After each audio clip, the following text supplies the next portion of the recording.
Programang ito ay rated SPG. Striktong patnubay at gabay ng magulang ang kailangan. Maaaring may masiselang tema, lengguwahe, karahasan, sexual, horror o droga na hindi angkop sa mga bata. Anak, ay yung kapitbahay natin. Siya. Ate. Ano naman? Ano na naman, ha? Nay, pahingi po ng pera pang project. Wala akong pera. Wala akong pera.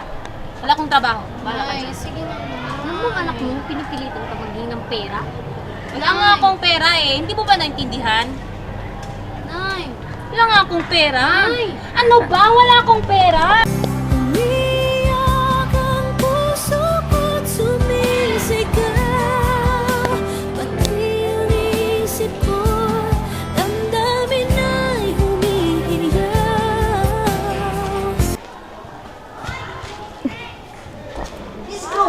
Ano po yun, sir? Sino yung project mo? Sir, wala po kasi yung pera si nanay. Hindi niya po ako binigyan. Ano ba yan? Kung hindi ka late, palagi ka namang absent. Kung hindi ka naman late, wala ka namang project. Sir, sorry po. Kasi sabi niya, wala siyang trabaho, wala siyang pera. Kaya ako naman po matapos sa buong project ko. Ano bang klaseng dahilan yan? Oh, eto na yung mga grado mong bagsak.